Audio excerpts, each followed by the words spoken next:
BA part 2 honours economics paper 3 के अंतर्गत के छात्राओं के लिए कृषि चैप्टर से एक प्रश्न प्रतिवर्ष पूछे जाते हैं। सब्सिडी के ऑनर तथा सब्सिडी के छात्राओं के लिए भी यह उपयोगी है। भारतीय कृषि चैप्टर से प्रश्न पूछा जाता है। इसके अंतर्गत विभिन्न प्रकार के प्रश्न हो सकते हैं, जैसे कि भारतीय अर्थव्यवस्था के अंतर्गत कृषि का क्या महत्व है, या योजना काल अंतर्गत कृषि की उत्पादकता की प्रवृत्तियां क्या क्या रही हैं, या भारतीय कृषि की निम्न उत्पादकता के प्रमुख कारण क्या हैं, या निम्न उत्पादकता की समस्या को दूर करने के लिए आप कौन कौन से सुझाव या सलाह दे सकते हैं। तो इसके संदर्भ में हम लोग जानते हैं कि स्वतंत्रता प्राप्ति के पश्चात भारत जैसी अर्धविकसित अर्थव्यवस्था के अंतर्गत वर्तमान समय में विकासशील अर्थव्यवस्था के अंतर्गत भारतीय कृषि का महत्व आज भी सर्वाधिक रूप से माना जाता है। चाहे वह राष्ट्रीय आय में योगदान का प्रश्न हो, या रोजगार की प्राप्ति का प्रश्न हो, या विदेशी व्यापार के अंतर्गत निर्यात प्रोत्साहन का प्रश्न हो, सभी के अंतर्गत कृषि का विशेष महत्व है। कृषि के महत्व के कारण ही कृषि क्षेत्र अर्थात प्राथमिक क्षेत्र के अंतर्गत कृषि, पशुपालन एवं अन्य संबद्ध क्रियाओं को शामिल किया जाता है। का भारतीय अर्थव्यवस्था के अंतर्गत कृषि को रीढ़ या मेरुदंड माना जाता है, जिस पर ही आर्थिक विकास का द्वितीयक क्षेत्र या तृतीयक क्षेत्र का विकास निर्भर करता है। संपूर्ण रूप से कृषि भारतीय अर्थव्यवस्था की स्वरूप को प्रभावित करने का कार्य करती है। राष्ट्रीय आय में इसका आज भी सर्वाधिक योगदान है। उद्योग धंधों को, जैसे कि सूती वस्त्र उद्योग को कपास, गन्ना उद्योग को ईख प्रदान करने का कार्य कृषि क्षेत्र ही करती है। अंतर्राष्ट्रीय व्यापार के अंतर्गत निर्यात प्रोत्साहन के लिए विशेष करके बासमती चावल और आम, लीची, ये सब फसलों का निर्यात करके विदेशी मुद्रा अर्जित करने का प्रयास किया जा रहा है। इस प्रकार से हम देखते हैं कि भारतीय अर्थव्यवस्था के अंतर्गत कृषि का विशेष महत्व है। आज भी कृषि पर जनसंख्या के यद्यपि अधिक निर्भरता है और छिपी हुई बेरोजगारी की समस्या पाई जाती है, फिर भी सर्वाधिक लोगों को रोजगार प्राप्त करने का साधन कृषि है। इस प्रकार से यद्यपि योजना के काल के अंतर्गत द्वितीयक क्षेत्र तथा तृतीयक क्षेत्र का विकास होने के कारण कृषि का राष्ट्रीय आय में जो योगदान है उसमें अपेक्षाकृत कमी आई है, फिर भी आज के दिन भी सर्वाधिक बड़ा हिस्सा कृषि एवं अन्य संबद्ध क्रियाओं का ही माना जाता है। योजना काल के अंतर्गत कृषि के अंतर्गत उत्पादन एवं उत्पादकता दोनों में वृद्धि हुई है।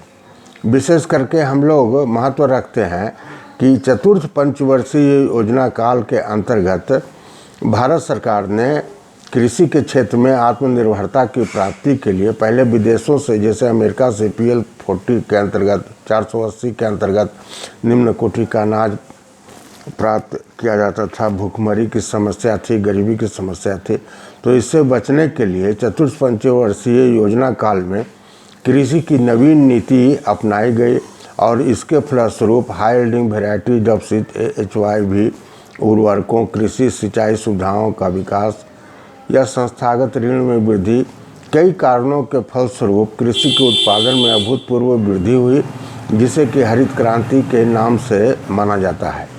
इसी प्रकार से अग्रतर वर्षों के अंतर्गत, योजना काल के अग्रतर वर्षों के अंतर्गत न सिर्फ हरित क्रांति बल्कि दुग्ध उत्पादन में श्वेत क्रांति, मत्स्य उत्पादन में नीली क्रांति, या उर्वरक उत्पादन में भूरी क्रांति, तिलहन एवं दलहन के उत्पादन में पीली क्रांति जैसी उपलब्धि हासिल हुई है। इस प्रकार से हम देखते हैं कि भारतीय कृषि के अंतर्गत खाद्यान्न फसलों एवं व्यावसायिक फसलों दोनों के क्षेत्र में कुल उत्पादन तथा उत्पादन की दर, प्रति हेक्टेयर उत्पादन तथा प्रति श्रमिक वो उत्पादन की दर में वृद्धि हुई है। इस बात से इनकार नहीं किया जा सकता। और इसके फलस्वरूप भारत जो पहले विदेशों से अनाजों का आयात करता था, आज खाद्यान्न के उत्पादन में आत्मनिर्भर हो गया है और बासमती चावल जैसे महत्वपूर्ण खाद्यान्नों का निर्यात करके विदेशी मुद्रा अर्जित कर रहा है और खाद्य प्रसंस्करण कर करके भी निर्यात को प्रोत्साहित किया जा रहा है। सरकार का विशेष ध्यान है, विशेष पैकेज के द्वारा कृषि के विकास के लिए प्रयास किया जा रहा है। परंतु हम देखते हैं कि विश्व में इंग्लैंड, अमेरिका जैसे देशों की तुलना में हमारे देश के अंतर्गत उत्पादकता की जो दर है वो अपेक्षाकृत कम है। प्रति हेक्टेयर तथा प्रति व्यक्ति, प्रति श्रमिक उत्पादन की जो दर है वह अपेक्षाकृत कम है। उसके कई कारण हैं, जैसे आज भी सिंचाई के साधनों का पर्याप्त विकास नहीं हो पाया है और अभी भी भारतीय कृषि लगभग मानसून रूपी अनिश्चित वर्षा पर निर्भर करती है। मानसून हम देखते हैं कि कभी सुखाड़, कभी बाढ़ की समस्या आती है। मानसून की अनिश्चितता आज भी कृषि को प्रभावित करने का कार्य करती है। इस प्रकार से और भी कई कारण हैं, जैसे भारत में भूमि सुधार कार्यक्रम जो है वह अपेक्षाकृत पूर्ण नहीं हो पाया है। जमींदारी प्रथा का यद्यपि उन्मूलन कर दिया गया है, परंतु लैंड होल्डिंग जिस पर खेती के जो जोते हैं उसका आकार जैसे अपेक्षाकृत छोटा है और उत्तराधिकार के नियम के फलस्वरूप उप विभाजन एवं अपखंडन की समस्या बढ़ती जा रही है। संस्थागत साधनों का जैसे अभाव है और न्यूनतम समर्थन मूल्य प्रणाली या कृषि बाजार प्रणाली अपेक्षाकृत दोषपूर्ण है।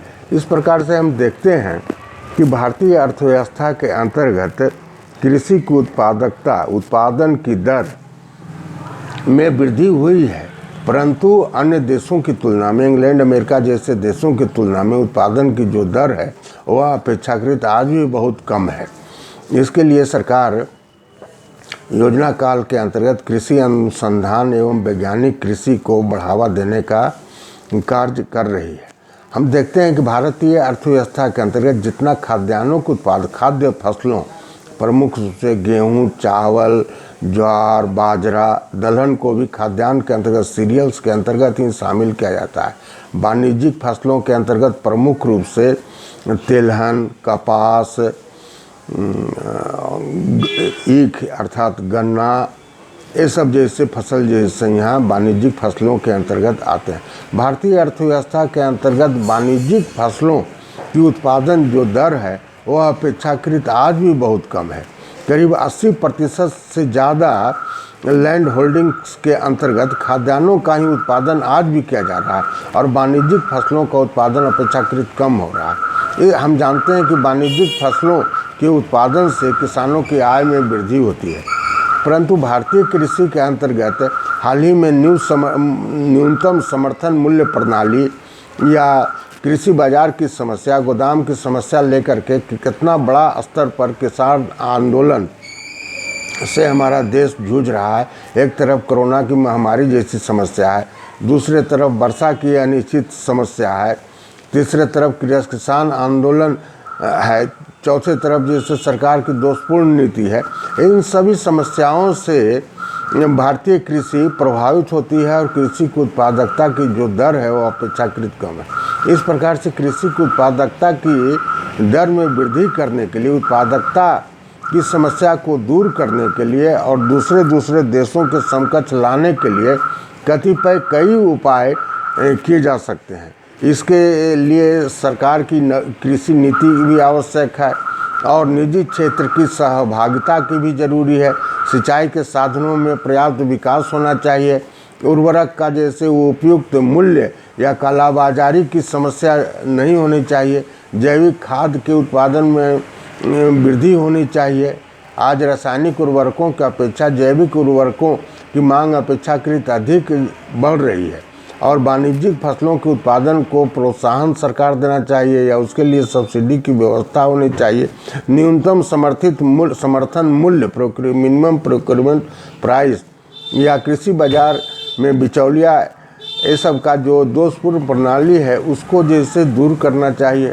वैज्ञानिक खेती को बढ़ावा देनी चाहिए। कृषि शिक्षा और निजी सहभागिता को कृषि क्षेत्र के अंतर्गत प्रोत्साहित करने की ज़रूरत है। निजी क्षेत्र भी बड़े उद्योगों में मुनाफा के लिए निवेश करते हैं, परंतु कृषि क्षेत्र के अंतर्गत अनिश्चितता के कारण वे उदासीन रहते हैं।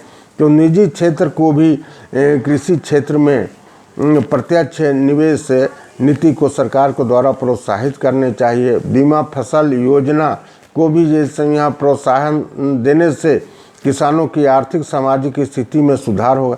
इस प्रकार से कई उपाय भारतीय कृषि की उत्पादकता में वृद्धि करने के लिए किए जा सकते हैं और वर्तमान समय में कोरोना जैसी महामारी की समस्या को दूर करने में भी भारतीय कृषि की प्रणाली बहुत ही जैसे उत्तम मानी जाती है। आज का दिवस जो है सो अंतर्राष्ट्रीय योग दिवस है और इस योग दिवस के अवसर पर कृषि विकास की समस्या को नकारा नहीं जा सकता है। कृषि के उत्पादन में वृद्धि करने के लिए सभी स्तर से समुचित प्रयास करने की ज़रूरत है। यह न सिर्फ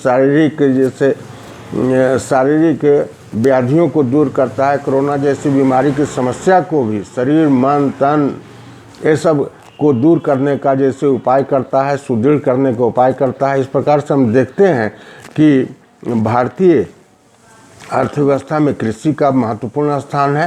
राष्ट्रपिता महात्मा गांधी के अनुसार भारत देश जो है वह गाँव का देश है और गाँव के अंतर्गत कृषि के समुचित विकास के द्वारा ही भारत का आर्थिक विकास तीव्र गति से किया जा सकता है। भारत को विकसित अर्थव्यवस्था बनाने में कृषि का अभूतपूर्व योगदान माना जाएगा। इस प्रकार से कृषि क्षेत्र के अंतर्गत 1-1.5 प्रश्न चाहे ऑनर्स के विद्यार्थी हों चाहे सब्सिडी के विद्यार्थी हों प्रत्येक वर्ष आता है। जो समस्या रहेगी वह जैसे हमारा मोबाइल नंबर दिया हुआ है उसमें हमसे विद्यार्थी प्रश्न पूछ सकते हैं। धन्यवाद।